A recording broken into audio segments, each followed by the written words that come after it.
Today we're going to be looking at the level of authenticity that we had to produce for all of the vehicles and weapons that are in the game. Now, I love guns, but how many of you have actually handled a real gun? I can tell you one thing, it's not like an air gun or anything like that. A lot of these guns are really heavy. For instance, when we were doing the motion capture for Operation Flashpoint Dragon Rising, we had to go to great lengths to get the real guns. This is because the weight of these guns can actually affect the way that the animation looks. We use military specialists in our motion capture sessions to make sure that our characters in game move with a lot of weight, like real soldiers do. So we actually loaded the motion capture actors up with webbing. We put lots of lead in that webbing to make sure they move with weight and purpose. We don't show you how many bullets are remaining in the gun, so you have to kind of remember how many bullets you fired. You get the experience of being a soldier.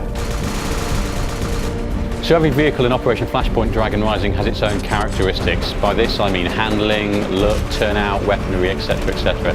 Everything from the smallest Jeep to the largest chopper, you'll find a completely different handling experience, but also something that's accessible. You don't need to be able to play a flight sim in order to fly a helicopter in Operation Flashpoint. So when you're driving a 55-ton tank, that's going to feel very different to something like a DPV, which is a very light, agile vehicle.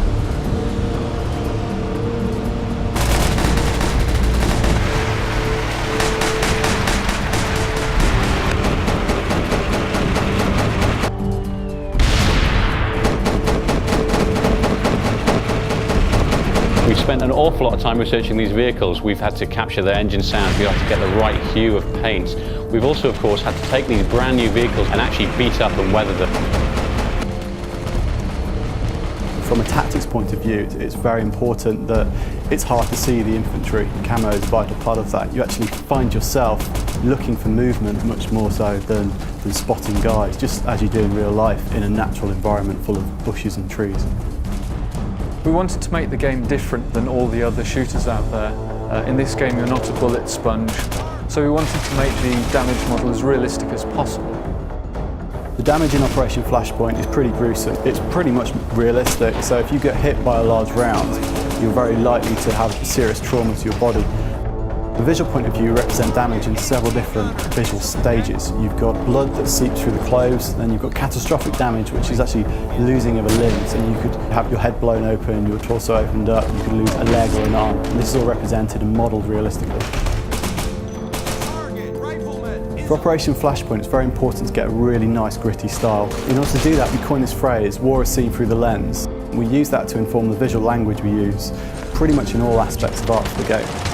We use reportage photography, very striking black and white war photography that you've seen for all conflicts from World War II, Vietnam to modern day conflicts. That's typically very high contrast, black and white imagery, very striking. We use that to directly inform the look of the front end. The Ego's technology gives us a lot of post-production systems we can use, so film grain, colour casts. We use each of those to create a very, very unique aesthetic for each mission and each time of day. With over 60 variations of weapons in Operation Flashpoint Dragon Rising, it's difficult to choose a favourite. However, if you pin me down, I'd have to choose this one. The M4. It's versatile, it's rugged, and it's adaptable. And what's more, if you point it at things and pull the trigger, it kills them. For more personal situations, I prefer to go for a .45 automatic, of course, just in case.